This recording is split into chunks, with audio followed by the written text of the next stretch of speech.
हरिओम तत्सत। आज हम सुपर ब्रेन योगा, ये सुपर ब्रेन योगा अत्यधिक शक्तिशाली योगा है। मस्तिष्कीय क्षमता को जागृत करने वाली योगा है। योग में आसनों का राजा शीर्षासन को कहते हैं। शीर्षासन को राजा इसलिए कहा जाता है कि हम सिर नीचे करते हैं और पैर को ऊपर कर देते हैं, इन्वर्टेड हो जाते हैं। हमारे पैरों के तरफ का पूरा रक्त मस्तिष्क को प्राप्त होता है। मस्तिष्क को अति ऊर्जा की प्राप्ति होती है।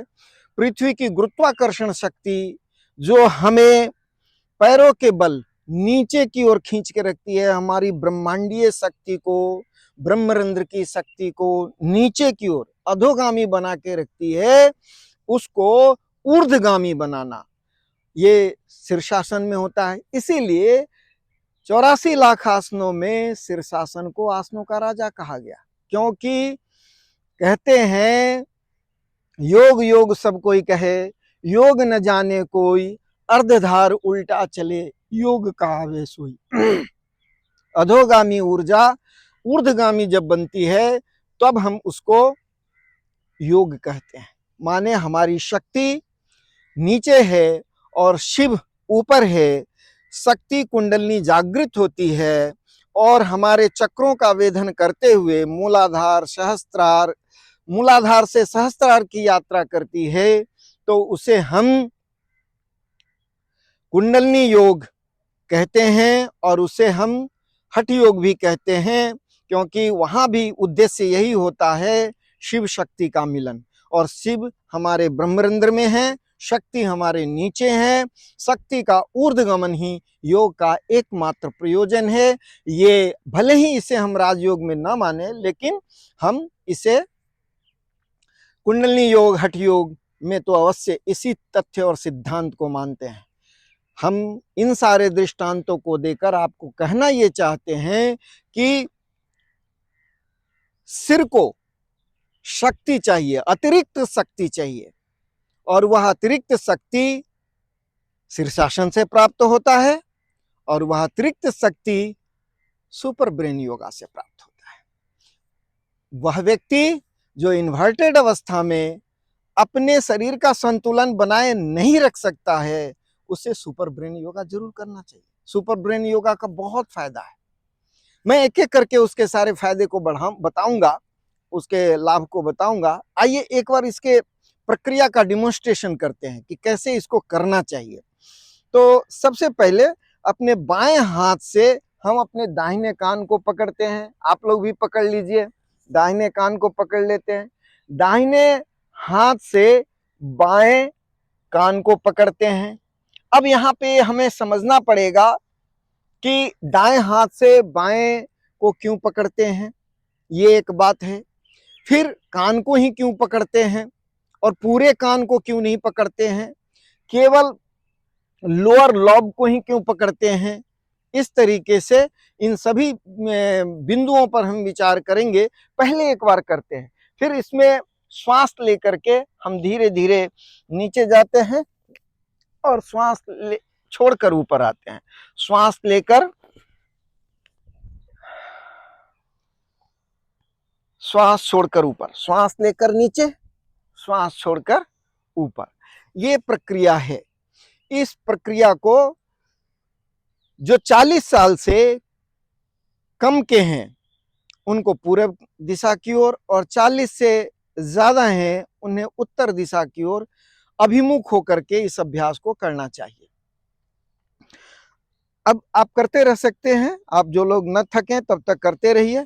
ये करते रहते हैं और हम आपको इसका बेनिफिट बताते हैं। सबसे पहले तो जो कॉजेज हैं, कारण हैं कि भाई बाएं से दाहिने को क्यों पकड़ना, तो सबसे पहली बात यह है कि बाएं से दाहिने को इसलिए पकड़ते हैं कि हमारा बायां मस्तिष्क हमारे दाहिने अंग को नियंत्रित करता है। हमारे शरीर के दाहिने हिस्से का कंट्रोल रूम बाएं ब्रेन में होता है और बाएं ब्रेन में कंट्रोल रूम हमारे दाहिने अंगों का होता है। इस प्रकार से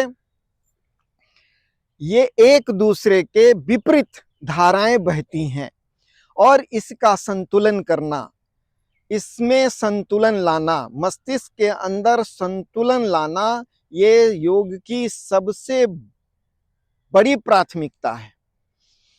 तो हम सुपर ब्रेन योगा में बाएं हाथ से दाहिने कान को पकड़ के, दाहिने हाथ से बाएं कान को पकड़ के अपने दोनों गोलार्धों में, मस्तिष्क के लेफ्ट हेमिस्फीयर और राइट हेमिस्फीयर, ये जो दो गोलार्ध है, जैसे आप अखरोट को देखते होंगे, अखरोट में जिस प्रकार से दो विभागों में विभक्त होता है, ठीक हमारा भी दिमाग उसी प्रकार दो भागों में विभक्त है, लेफ्ट हेमिस्फीयर और राइट हेमिस्फीयर। इन दोनों के बीच में संतुलन आए, इसीलिए हम दोनों हाथों के विपरीत हाथों से विपरीत कानों को पकड़ते हैं, बाएं से दाहिने को, दाहिने से बाएं को। अब दूसरी बात यह है कि इस तरह अंगूठे को लेकर हम क्यों आगे की ओर रखते हैं और अंगूठे से नीचे के हिस्से को ही क्यों पकड़ते हैं, इसके पीछे क्या विज्ञान है। जिस तरह से एक्यूप्रेशर में रिफ्लेक्सोलॉजी होता है, हथेली के अंदर सारे शरीर के पॉइंट्स होते हैं, उसी प्रकार से कान के अंदर ओरोलॉजी के, कान के एक्यूप्रेशर को ओरोलॉजी बोलते हैं। और ये इसके अंदर नीचे का जो हिस्सा है ये लोअर लोब है, इसमें हमारा ब्रेन, क्योंकि हम माँ के गर्भ में होते हैं तो कान की आकृति में होते हैं और कान में ब्रेन नीचे होता है, नीचे। तो हमारे एक्यूप्रेशर में ब्रेन अंगूठे में होता है और कान में ब्रेन नीचे होता है। तो जब एक ब्रेन से दूसरे ब्रेन को कनेक्ट करते हैं तो सुपर ब्रेन का कार्यक्रम आरंभ हो जाता है। सुपर ब्रेन इसे कहते हैं। संतुलन की प्रक्रिया, शक्ति के जागरण की प्रक्रिया सहज रूप से आरंभ हो जाती है। इसीलिए हम लोगों को दोनों विपरीत हाथों से विपरीत कानों को पकड़ना और लोअर लोब को पकड़ना चाहिए और पकड़ करके हमको 21 बार, अब 21 बार क्यों करना चाहिए, क्योंकि हमारे शक्ति का जो तल है वो 3 तल है, एक निम्न है और एक मध्य है और एक ऊर्ध्व है।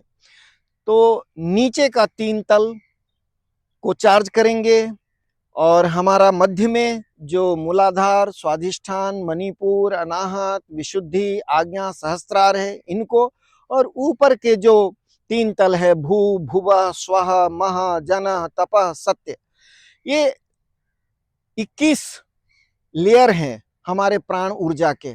तो इन प्राण ऊर्जा को हम लक्ष्य करते हैं और संवेद रूप से हम इस को एक साथ सुपर ब्रेन योगा में 21 बार इसका अभ्यास करके हम प्रत्येक प्राण के, चेतना के, ऊर्जा के ये जो 21 धरातल है इनको स्पर्श करके एक साथ हम शक्ति से भर देते हैं। ये इसका एक लक्ष्य होता है। अब है कि पूरब की तरफ क्यों करना। पूरब की तरफ करने से हमारा ऊर्जा का जो स्रोत है वो सूर्य है और सूर्य को हम ग्रहण करते हैं और सूर्य की शक्तियों से युक्त होकर के सुपर ब्रेन योगा करते हैं, तो बहुत अच्छी बात है। अब आपको मैं एक और बात बताना चाहता हूं कि सुपर ब्रेन योगा हमारे देश में ये पहली परिपाटी थी, परंपरा था कि जब भी कोई व्यक्ति मंद बुद्धि, कोई बच्चा मंद बुद्धि, तो उस मंद बुद्धि बच्चे को लोग दंड देते थे। स्कूल में टीचर कहते थे कान पकड़ के उठा बैठे करो और एक पनिशमेंट के रूप में उसे दिया जाता था। दूसरी बात, सेम प्रक्रिया को मंदिरों में भक्तों के द्वारा किया जाता था। कान पकड़ के, हमारे साउथ के मंदिर में भी अभी भी परंपरा है, कान पकड़ के लोग जाकर के उठा बैठी करते हैं। तो इसके पीछे क्या रीजन था, वो रीजन यही था कि केन केन प्रकारेण अपने मस्तिष्कीय शक्ति को जागृत करना। क्या कहते हैं, गलती हो गई, बच्चे से गलती हुई, कान पकड़ के उठा बैठे करो। गलती को क्या बोलते हैं, भूल। भूल गया, अब भूल गया तो भूल हुई, और इस भूल को ठीक करने के लिए कौन करेगा, भूला किसने, मस्तिष्क ने। स्मृति कहाँ ह्रास हुई, तो मस्तिष्क की हुई। स्मृति नाशात बुद्धि नाशो, बुद्धि नाशात प्रणश्यति, स्मृति का नाश होने से बुद्धि का नाश हो जाता है। तो इसीलिए हमारी स्मृति ठीक रहे, हम पहचाने कि मेरे दादाजी हैं, इनके साथ कैसा बिहेव करना, अतिथि हैं, हमारे सम्माननीय हैं, हमारे गुरु जी हैं, इनके साथ कैसा व्यवहार करना, ये हमें पता हो। इसी ज्ञान को, ध्यान को बनाए रखने के लिए हमारे मस्तिष्क का प्रेजेंस ऑफ माइंड होना बहुत जरूरी है। और उसी मस्तिष्क के प्रेजेंस ऑफ माइंड को, मस्तिष्क के स्मरण शक्ति को, मस्तिष्क के अतीन्द्रिय शक्ति को जागृत करने के लिए हमारे गुरुजी ने तो कहा है कि मस्तिष्क भानुमति का पिटारा है, इसकी क्षमता अनंत है। एक विकसित से विकसित मनुष्य जो है अपने मस्तिष्क का मात्र 7 से लेकर 13% तक के हिस्से का उपयोग करता है। इसीलिए मस्तिष्क की क्षमता पूरी तरह से विकसित हो तो हमें नियमित रूप से ये करना चाहिए, सुपर ब्रेन योगा करना चाहिए, शिद्दत के साथ करना चाहिए, मंत्र के साथ भी। इसमें हमारे दीनदयाल जी हैं, वो कहते हैं कि नहीं स्वामी जी मंत्र भी जोड़ दीजिए, तो इसमें हम गायत्री मंत्र के जोड़ सकते हैं, महामृत्युंजय जोड़ सकते हैं, सूर्य के मंत्र को जोड़ सकते हैं, और सूर्य के मंत्रों को बोलते हुए भी हम इसका अभ्यास कर सकते हैं। आप देख सकते हैं, ओम ओम सूर्याय नमः,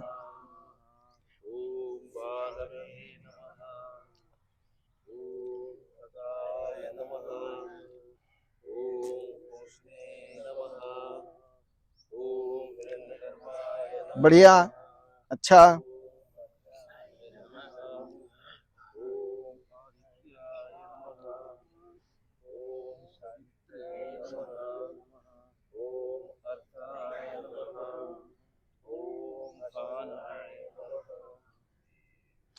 बहुत अच्छा। ये अभी आपको मैं एक और पॉइंट के प्रति आकृष्ट करना चाहता हूँ। उल्टे को उलटकर सीधा कर देना। हमारे गुरुजी का कथन है, जब भी परिस्थितियां जीवन में उल्टा आ जाए तो उसको उल्टे को उलटकर सीधा करो। वो थ्योरी यहाँ, गुरुजी की थ्योरी यहाँ बहुत अच्छे से हमको समझ में आती है कि उल्टा हाथ को क्यों लेना। अगर हम दाहिने हाथ से ही दाहिने कान को क्यों न पकड़े, हम बाएं हाथ से बाएं कान को क्यों न पकड़े। वो इसीलिए क्योंकि जब हम यहाँ पे उल्टा करते हैं तो यह उल्टा नहीं हो रहा है, ये सीधा हो जा रहा है, ये आप समझ लीजिए। क्योंकि जो ही आप बाएं हाथ से दाहिने कान को पकड़ रहे हैं तो आप अपने दाहिने ब्रेन, जो आपके बाएं अंगों को कंट्रोल कर रहा है, वो दोनों डायरेक्ट हो जा रहा है, कंट्रोल बिल्कुल एक सीध में आ जा रहा है। इसीलिए आपको उल्टे हाथों से कानों को पकड़ना है, इस बात का एक ध्यान रखिएगा। और पनिशमेंट का भी बता दिया। और प्रायश्चित, एक बात जो कहते कहते हैं रह गई थी, वो ये थी प्रायश्चित। प्रायश्चित के लिए लोग मंदिरों में जाते हैं और कहते हैं कि नहीं, हम से कुछ भूल हो गई है भगवान, और हम उसका संकल्प लेते हैं, हम 108 बार कान पकड़ के उठा बैठी करते हैं, और इससे हमारे जो परिपाक हैं, प्रारब्ध हैं, कष्ट हैं, हमारे जीवन में जो दुर्भाग्य है, कुलेख है, वो मिट जाए और हमारे जीवन में सौभाग्य का उदय हो और हम अपने कामों को अच्छे से कर सकें। इसके लिए भी ये बहुत ही बढ़िया है। तो कहने का मेरा अभिप्राय है कि प्रायश्चित के लिए और पनिशमेंट के लिए और मस्तिष्क में संतुलन लाने के लिए और स्मृति को बढ़ाने के लिए और मस्तिष्कीय क्षमता को बढ़ाने के लिए और अतीन्द्रिय सामर्थ्य, अपने भीतर के अतीन्द्रिय सामर्थ्य को जगाने के लिए और साथ साथ हमारे अधोगामी ऊर्जा को ऊर्ध्वगामी बनाने के लिए ये सुपर ब्रेन योगा बहुत ही अच्छा अभ्यास है। प्रत्येक व्यक्ति को 21 बार स्नान करने के पश्चात पूर्वाभिमुख होकर के, जो 40 से कम उम्र के हैं वो पूर्वाभिमुख हों, 40 से ज़्यादा उम्र के जो हैं वो उत्तराभिमुख हों, और इस प्रकार से इसका अभ्यास करेंगे, बहुत लाभ होगा। धन्यवाद। हरि ओम।